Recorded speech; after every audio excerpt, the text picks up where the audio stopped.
এই গাড়ি থামান বলছি, গাড়ি থামানোন বলে মাঝ রাস্তায় চিৎকার করে ওঠে শখ। রাস্তার মানুষগুলো অবাক হয়ে তাকায় শখের দিকে, কিন্তু শখের সেদিকে কোনো মাথা ব্যথা নেই। শখ রাগে ফুঁসতে থাকে, ছেলেটার এত বড় সাহস, হ্যাঁ তার গায়ে কাদা ছিটিয়ে যায়। গাড়ি থামতে দেখে গাড়ির কাছে গিয়ে বলতে থাকে, এই ভাই, এই চোখে দেখতে পারিস না? মেয়ে মানুষ দেখলেই গাড়ি চাপিয়ে দিতে মন চায়। হ্যাঁ, দেখেন তো আমার ড্রেসের কি করলেন। কত আনন্দ নিয়ে বাসা থেকে আসলাম, আর আপনি আমার আনন্দের 14টা বাজিয়ে দিলেন।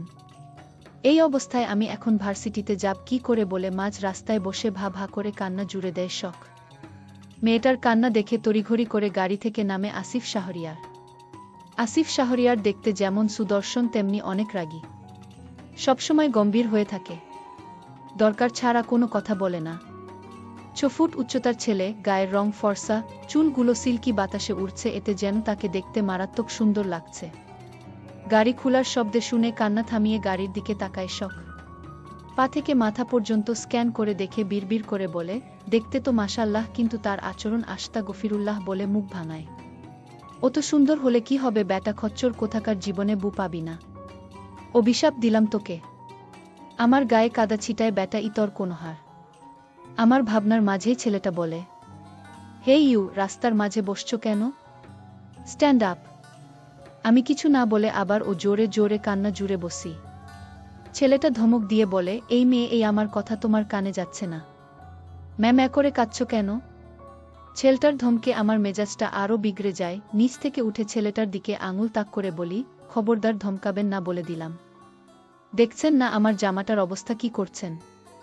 এই মেয়ে, তোমার সাহস তো কম না, তুমি আমার সাথে উঁচু গলায় কথা বলছো? জানো আমি কে? সাহসের কি দেখছেন? হ্যাঁ, আমার সাহস সবসময় বেশি। এখন আপনি বলেন, আপনি আমার সাথে কি করলেন? আর আপনি কে সেটা আমার দেখার বিষয় না। আমি আবার কি করলাম অবাক হয়ে?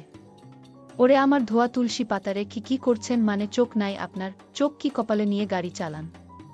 দেখো মেয়ে, আমি কি দেখে করছি এটা? না, আমি দেখছি রাস্তায় পানি জমেছিল। আর তোমার ব্যবহার এত খারাপ কেন? আমার ব্যবহার যথেষ্ট ভালো। আপনারটা আগে ঠিক করেন ভাই। কেমন ভালো তা তো দেখতেই পারছি, চেনা নাই জানা নাই একটা অচেনা ছেলের সাথে তুই তুকারি করে কথা বলছো, আবার ভাইও বলছেন। আমি আপনার কোনো কালে ভাই? দেখুন, বাজে বকবেন না। আজ আমার ভার্সিটির প্রথম ক্লাস ছিল, আর আপনি কি করলেন? আমার নতুন জামাটায় কাদা ছিটিয়ে কি করলেন? এমনিতেই আমার লেট হয়ে গেছে, তারপরও এখন বাসায় গিয়ে আবারও কলেজে যেতে হবে, কতটা দেরি হবে ভাবতে পারছেন? যা হবার হয়ে গেছে, এখানে আমাদের কারোর হাত নেই। বাজে বকার সময় নাই, আসি বলে ছেলেটা চলে গেল, আর আমি ভ্যাবলার মতে তার পানে তাকিয়ে আছি। কি বলে গেল ছেলেটা? তার হাতে সময় নাই? আরে ভাই, তোর সাথে কথা বলারও সময় নাই বুঝলি? আফা মরার এত ইচ্ছা থাকলে রেল স্টেশনে চলে যান। এখানে দাঁড়ালে ঘা গুতা খেয়ে দুদিন বিছানায় পড়ে থাকবেনেন, তার থেকে ভালো ওখানে গিয়েই মরেন বলে হাসতে হাসে একটা রিকশা চালক চলে যাচ্ছে। আমি চেঁচিয়ে ছেলেটাকে বলি, এই বিয়াদ্দব পোলা, মা ইর খাওয়ার শখ হয়েছে তোর, তাই না? আমি কোনো দুঃখে মরতে যাব? আমার কি ছ্যাঁকা খাইছি নাকি? হ্যাঁ, বাসার কারোর কথা না শোনার শাস্তি এটা। আমি হাড়ে হাড়ে টের পাচ্ছি। সুখে থাকতে ভূতে কিলাইছিল আমাকে, রাগে দুঃখে এখন নিজের চুল ছিঁড়তে মন চাচ্ছে। কি দরকার ছিল রিকশা করে যাওয়ার? ভাইয়া ঠিকই বলছি, গাড়ি করে যা। এখন পস্তাচ্ছি, ভাইয়ার কথা শোনা ভালো ছিল। ভাইয়ার কথা শুনলে আমাকে আজকের দিনটা দেখতে হতো না। মানুষ ঠিকই বলে, গরিবের কথা বাসি হলেও ফলে গি। রাস্তা থেকে আবার বাসায় ফিরে আসি। আমাকে আপাদমস্তক পরক করে দেখে ভাইয়া অট্টহাসিতে ফেটে পড়ে। ভাইয়ার সাথে আম্মু মুখে শাড়ির আঁচল দিয়ে মুচকি মুচকি হাসছে, যাতে আমি না দেখি। ভাইয়ার হাসি দেখে আমার গা পিত্তি জ্বলে যাচ্ছে। আমি রাগে দুঃখে চিৎকার করে ভাইয়া বলে চেঁচিয়ে উঠি। আমাকে রাগতে দেখে আম্মু ভাইয়াকে বলে, আয়ান, এটা কি হচ্ছে? তুই হাসছিস কেন? আম্মুর কথায় ভাইয়ার হাসি বন্ধ হয়ে যায়, তাও চুপি চুপি হাসতে থাকে। ভাইয়া মুখ কালো করে বলে, বনু, তোর এই অবস্থা কি করে হলো? তুই না ভার্সিটিতে যাবি বলে তাড়াতাড়ি বের হলি, তাহলে এটা কি করে হলো? আর বলো না ভাইয়া, একটা বজ্জাত ইতর ছেলে রাস্তা দিয়ে গাড়ি নিয়ে যাওয়ার সময় রাস্তার পানিতে চাকা দিয়ে আমার এই অবস্থা করছে। শালার শয়তান বেডাকে একবার পাই, তাকে বুঝাবো এইসব কি জিনিস। আচ্ছা, যা হওয়ার হয়ে গেছে, তুই ফ্রেশ হয়ে আয়, আমি তোকে ড্রপ করে দিচ্ছি। আচ্ছা, তুমি 5 মিনিট ওয়েট কর, আমি 10 মিনিটে আসছি বলে দোতলায় নিজের রুমে দৌড় দেয়। শখের কান দেখে রেহেনা শিকদার আর আয়ান হাসতে থাকে। রেহেনা শিকদার বলেন, পাগলি একটা, সবসময় শুধু রাগ আর রাগ। এত রাগ হলে কি হয়? ছেলেটাকে যদি পাই তাহলে যে কি করবেনে আল্লাহই জানে। আম্মু, আমি একটা বিষয় বুঝতে পারছি, মুখে হাত দিয়ে।